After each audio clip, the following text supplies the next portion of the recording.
What's going on, sports fans? The NFL draft is just around the corner. First round gets started on Thursday, April 23rd. We are here to talk about the Oklahoma Sooners ahead of the NFL draft. I'm Holden Kruzmark, joined by Jacqueline Ferris and Sooner Scoops George Stoya, who's here to help us break down OU and the players that are going to be drafted this year.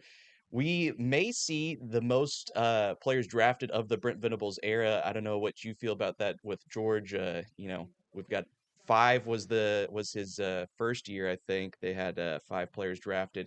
This seems like we could get more than that. I don't know. What do you think in terms of number wise? There's a lot of guys that are kind of on the fringe, that seventh round to undrafted area. Yeah, definitely, Holden, and thanks for having me. I'm a big fan of the NFL draft. It's one of my favorite weekends of the year. But certainly, Oklahoma is going to be busy over the course of the 3 days of the draft. And obviously, at the top, and I know we'll get into some of these guys, but R. Mason Thomas, Grayson Halton, Deion Burks, those three guys are certainly leading the charge. I think all three of those guys are probably going to end up being day two picks, and then you've got a handful of guys that I think on day three are going to get drafted. And I think it's going to be fun to see Fabechi Wiwu. Where does he end up? He had a really good, pre-draft experience, as well as a Robert Spears Jennings who tested really well at OU's Pro Day not too long ago. So I definitely think it's going to be more than five. I think it could be upwards of eight or nine. Mhm. Depending on the Owen Heineke situation as well. Maybe he could, be the ninth or 10th guy drafted in this class. But certainly, when you come off a college football playoff performance like Oklahoma did and have a good season, you're going to have a lot of guys drafted. They had 10 invited to the NFL Combine, which I think was also the most since 2022. So they have a lot of guys that are going to be drafted, and that's obviously great for the program. Yeah, and let's real quick just rip through the list of names of guys that could be drafted. You touched on a lot of them. We'll go in alphabetical order. Deion Burks, Kendall Daniels, Grayson Halton, Marvin Jones Jr., Jaron Canick, Keontez Lewis, Fabechi Wiwu, Jade Knott, Derek Simmons, Robert Spears Jennings, R. Mason Thomas, and Dominic Williams. And the one that is kind of off the list, we're not really sure about. You touched on it, Owen Heineke. As we're sitting here in early April recording this, we know Heineke has his court hearing in on the 16th. Just what's your read on this situation, George, right now as we sit here in early April, whether you think he's going to be going to the draft or if he's going to be coming back for another season in Norman? Well, I think it was a difficult decision for Owen, first of all. I don't think this was easy, and certainly the NCAA hasn't really helped him in giving him some clarity. It took a while for him to get his petition and his appeal back, and obviously those were denied, and now he's, filing the injunction. But from the perspective that I understand, I don't think Owen would be going through all these legal troubles if he wasn't trying to play for Oklahoma next year. Now, he certainly could be granted this injunction on April 16th and still decide he wants to go to the NFL draft. He has all the way up, till the first day of the NFL draft, April 23rd, to decide if he wants to still go to the NFL. He can, inform the league that he's going to. But certainly, I think at this point, he's hoping to get that injunction and then be back with the team, immediately. So I think that it's one of those things that if he weren't, if he were planning to go to the NFL, I don't know if he'd be going through all this trouble of having to go through the court system and all that. And I think he's going to get this injunction and be granted another season of eligibility. So I think that's where things stand. I think part of that was he went to the Senior Bowl, had a really good performance, went to the combine, had another really good performance, did really well in the interviews. But I think ultimately his stock maybe wasn't that high. And part of that is he just doesn't have a ton of film. He only started 5 games. And yes, he played really well for Oklahoma a year ago. But I think coming back, having a full season under his belt, and getting a lot of tape will provide him an opportunity to maybe be drafted a little higher.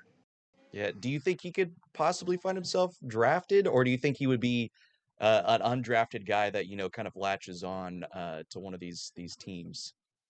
That's a good question, and I think that's kind of why he's maybe leaning towards wanting to come back, is because I think that he would, if he were drafted, he'd be like a sixth, seventh round pick, maybe an undrafted free agent. I know a lot of teams really were impressed by him, but again, doesn't have a ton of film, has some injury history that I think probably popped up in the medical tests and things of that nature. So I think he'd be towards the end of the draft or undrafted free agent. That's why if he can come back, put together a full season in the SEC, starting linebacker for Oklahoma, maybe win some awards or whatever, maybe next year he's a surefire draft pick. Yeah. And, as we talk about the guys that are leaving that are, eligible to be drafted, I think there was a few key names that decided not to go into the draft that will really help out OU this year. And so, you have obviously the big ones, John Mateer, but then also Isaiah Satania and Kip Lewis turned down the NFL this year. Do you know more about why they decided to stay and just, how big of an impact that is for Brent Venables as they try to, you know, keep the momentum going into this next season? Well, certainly for John Mateer, I think you look at his season last year, and while he was really good at times, he also was really bad at times, and he would tell you that. And we spoke to him not too long ago during spring practice, and just said, "Hey, I have to get better as a quarterback." And I'm assuming that's a lot of the feedback that he got from NFL teams. Also, he had the thumb injury a year ago. I'm sure teams want to see him have a full healthy season at a program like Oklahoma. So I think his decision was pretty obvious, and I think he probably would have been drafted this year, but probably in the later rounds, whereas he can come back, have a really good year, and move up some draft boards. As for a guy like Kip Lewis, I just don't think he was going to test very well. And while he has great film and has been a really good player for Oklahoma the last few years, I'm not sure how he would have tested. And he's another guy I think he would have been drafted, but if he comes back, has another really great season, maybe he can improve his stock. I also think that NIL and the opportunity to play at Oklahoma for another season was a big part of his decision. And obviously, Oklahoma, doing a good job of persuading him to come back. The one that I think is interesting is Satania because he had a great season last year, was OU's number one offensive playmaker, almost had 1,000 yards receiving, was really the entire offense late in the year. I think he would have been drafted kind of high, maybe a day two pick, kind of like Deion Burks. It looks like he's going to be a day two or early day three pick. Maybe Satania viewed it as, hey, I want to come back, have another really solid year, probably make some good NIL money. And he, again, is somebody that maybe could be a surefire day two pick if he can come back and stack on top of the season that he had a year ago. Yeah, and I know Brent mentioned it recently that he called Isaiah Satania one of his favorite players from the team. Yeah. So maybe that factored into it. He likes being Brent's favorite player on the team. But yeah, so those are three players that will be back this year for OU. They turned down the NFL draft, and that'll be pretty good for the team moving forward. And probably, we've mentioned, the three that are most likely to go in day two. R. Mason Thomas is kind of the one that was probably going to be expected to be that first pick off the board for OU this year. He's had just a really great season. He's had a, kind of really turned around because he had the injury issues and everything, and people didn't really know much about him early on, and he kind of became a household name. And I know a lot of coaches talked about how he was, the best player, OU that they had a game plan for, when they came to that OU defense, just happened to try to slow him down. And I know you guys got a chance to talk to R. Mason at OU's Pro Day recently, so let's hear from R. Mason just kind of about this experience. Yeah, it's been exciting. Like, there's so much joy and and uncertainty, but it's for the first time, and I can't replicate it again. So it's just, yeah, it's so surreal. It's like, don't even feel real sometimes. They like my game, they like my play style. Talk about how you will fit in their defense and everything like that, and then they'll show you, clips of good, the bad, the ugly sometimes, and just talk through it. Yeah, and George, I know if R. Mason was just a little bit bigger, he probably would be a surefire pick, and that's kind of been the knock on him is just a little bit undersized for an edge rusher. Yeah, he is, and I think that that's ultimately why he probably won't be a first round pick. He also didn't test maybe as well as he had hoped, and I think part of that was he was dealing with that hamstring and quad injury that he had late in the season. But certainly, you turn on the film, the guy's got everything you want. He's got speed, he's got power. He's obviously a really smart player playing in this defense, and I think a team that gets him is going to get a steal wherever he's drafted. It kind of reminds me of Nick Benito a couple years ago, where he ended up falling, I think, to the late second round, and obviously now is one of the best pass rushers in the NFL. I'm not saying R. Mason is going to be one of the best in the NFL, but I certainly think he can help a football team immediately. And whoever gets him is getting a guy that could be a day one starter for him. Yeah, I always just thought our Mason was a great interview too, because Yeah. he would always just have a different way of saying things that was always kind of funny in my mind. But yeah, so Grayson Halton, I think he really helped himself in the combine. I mean, he had a great combine, and he's a guy that's kind of really solidified himself as a day two pick, along with R. Mason and Dion Burks.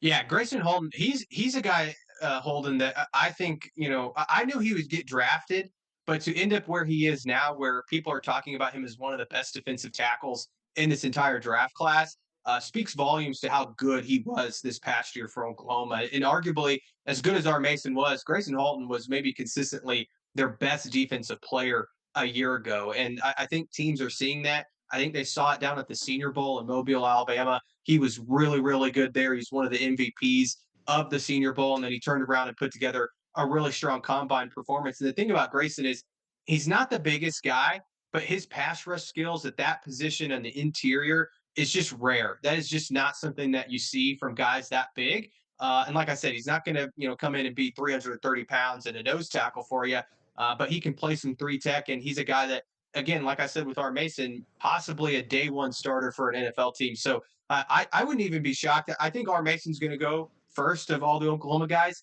But if you told me a team fell in love with Grayson Halton and took him early in the second round, it wouldn't surprise me. And then with Dion, I think he was kind of a guy that maybe more that OU fans felt like they wanted to get more out of. His 2 years in OU came in with so much promise, but it just didn't really work out too much with him. Obviously, he had the injuries kind of his first year and everything, and then just this past year they were working with two different slot receivers and trying to make that work with Satania and Burks. But it seems like that didn't really affect his draft stock much. I mean, we're sitting here with him projected to go day two, and possibly that third player off the board for OU. Yeah, look, I love Dion's game. And if you go on and you turn on the tape from these last couple of years, he was really strong. He was a guy that was running open a lot of times. And whether it's Jackson Arnold, John Mateer, they just didn't see him sometimes. So I think he's a really good route runner. He tested incredibly well at the combine as well as OU's pro day. His tape jumps off the page. I think that a team's going to really like him. He can help you on special teams, like you mentioned, which I think is a really good point. They had two slot receivers last year, and so Dion had to play some outside during some games, and that's obviously just not where he's going to fit in the NFL. He's going to be a slot receiver, and I think that a team with a strong offense is going to find some creative ways to get him the football. All right. So those are the three that we're expecting to hear the names called on day two, the first three shooters off the board. When we get back, we're going to take a quick break. When we get back, we will talk more about how the rest of the draft will unfold for those OU football players.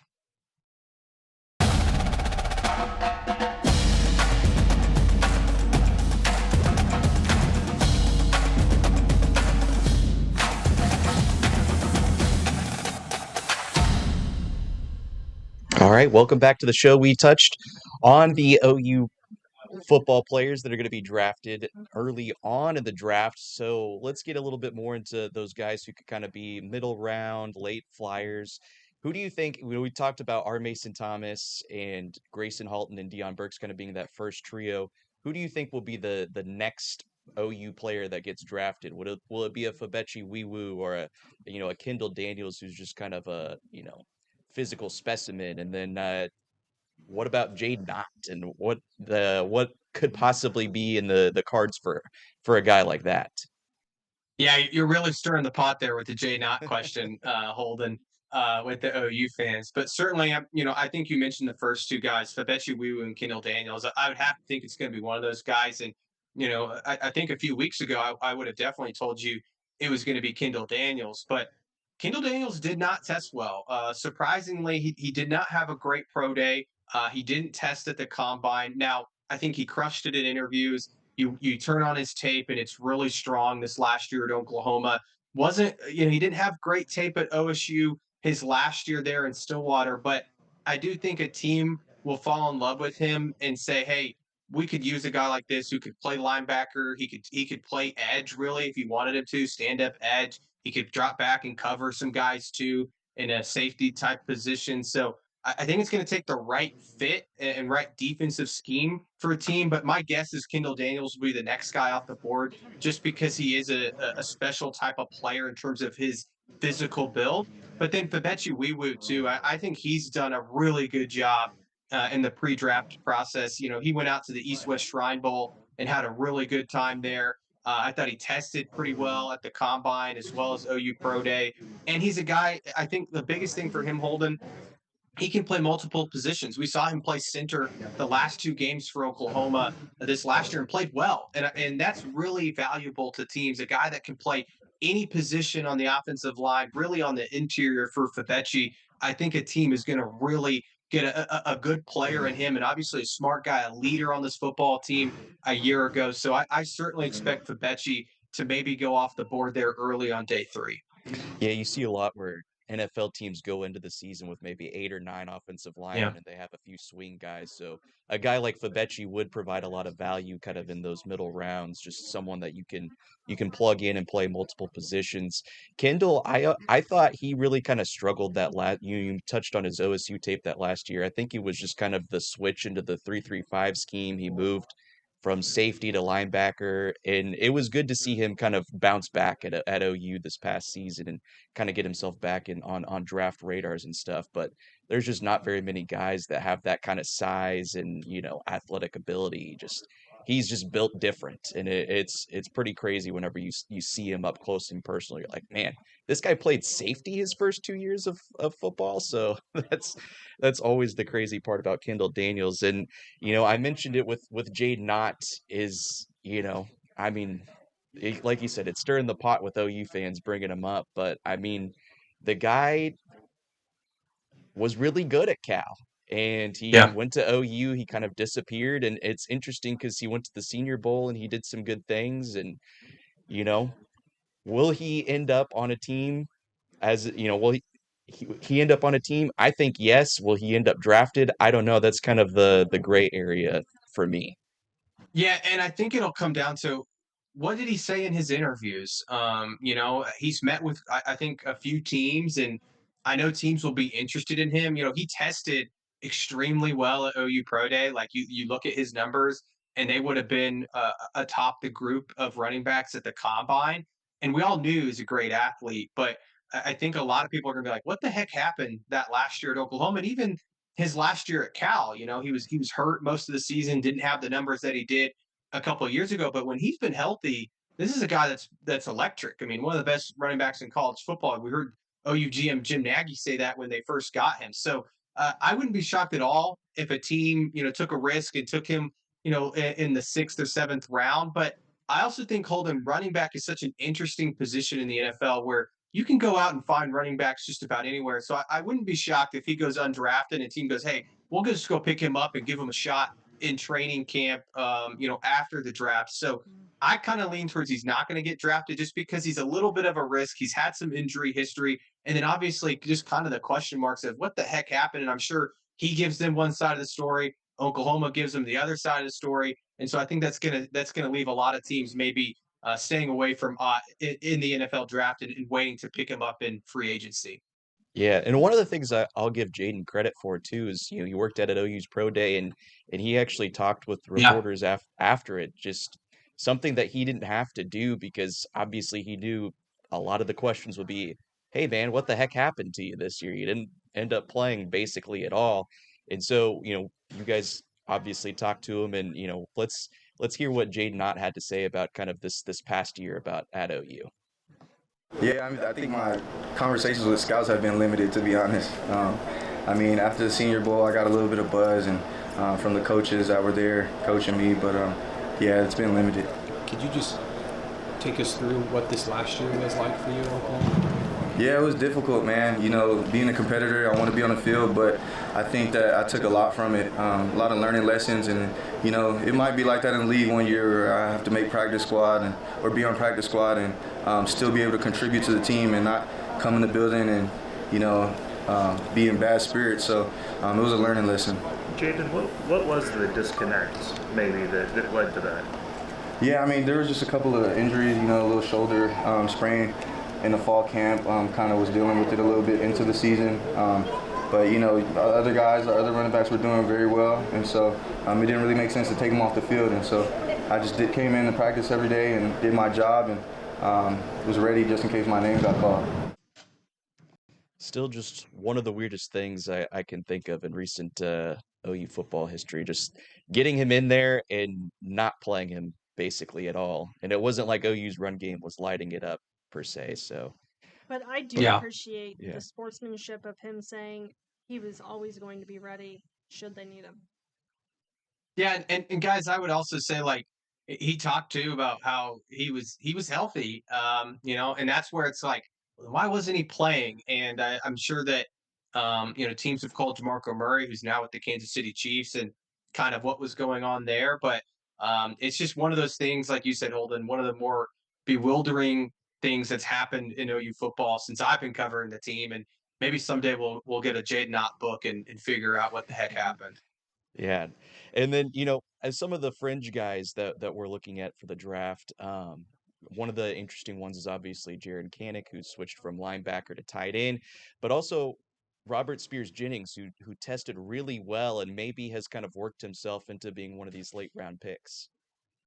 Yeah, I love what Robert Spears Jennings has done as well in the pre-draft process, and he had a really good season this past year, and even 2 years ago when he started playing a little bit more, and he's one of those guys.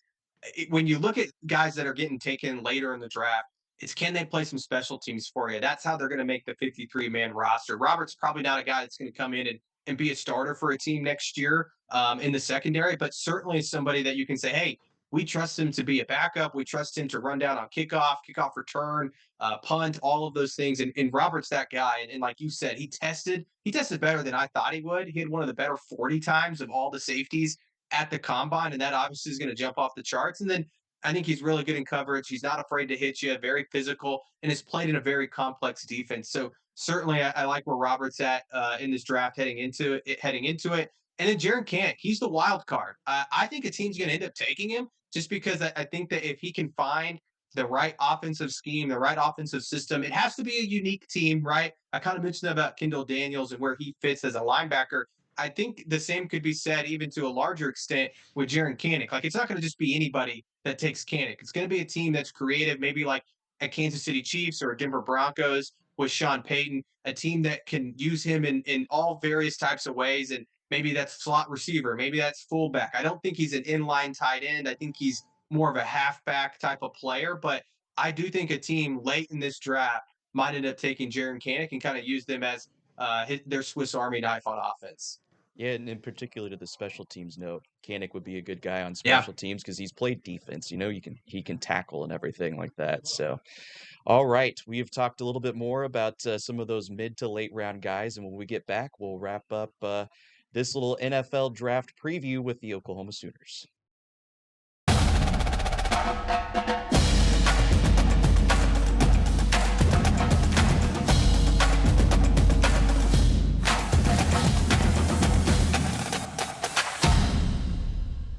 Welcome back. We just talked about some of our late round picks from OU. George, I'm curious, who do you think maybe is like your favorite sleeper in the draft of the OU guys? We touched on Robert Spears Jennings and Jaron Kanik, but you also have a guy like a Dominic Williams or a Marvin Jones Jr. Do you think any of those guys end up making NFL rosters? Maybe even get drafted in the 7th round? Yeah, I think both those guys will end up making rosters. Do they get drafted? I don't know. Marvin Jones Jr. had some good testing numbers, was a solid player for Oklahoma last year. Obviously, his dad is very well known. He has the genes to play at the next level. I could see him getting drafted and also playing for a while in the NFL. I think that he's a veteran guy, has the size, has the athleticism to play. Dominic Williams, I don't know if he'll get drafted, but I kind of think he's going to make a roster. It's just hard to come by guys that big who are that consistent. And look, his stats aren't going to jump off the page like Grayson Halton's did a year ago, but he was one of their better players. I mean, you knew what you were getting from Dominic Williams on every single snap, and he's not going to come in and be a starter. But I could certainly see Dominic Williams hanging around the league for a few years, maybe even longer, just because of his sheer size, his athleticism. He's a smart guy. He's a leader. I certainly think he's somebody that you can see get picked up by a team and end up making a 53-man roster. Yeah, and like we said, this could be the biggest draft class that Brent Venables has had so far in his tenure. Last year was just a couple guys with Danny and Billy. So it's good to see that they're kind of building out that depth. A lot of the guys that'll get drafted are going to be on the defensive side, so they'll have some work to do to replace those guys. But it's good to see these guys make the NFL, and maybe, who knows, maybe our Mason Thomas ends up being the next Nick Bonito or anything like that. But anyways, that is our NFL draft preview for the Oklahoma Sooners. George, thank you for joining us and being here to talk about the Sooners and what we can expect to see from these guys in the draft, as well as at the next level. Of course. Thanks for having me, Olin. Yeah, of course. And thanks for joining us, everyone at home.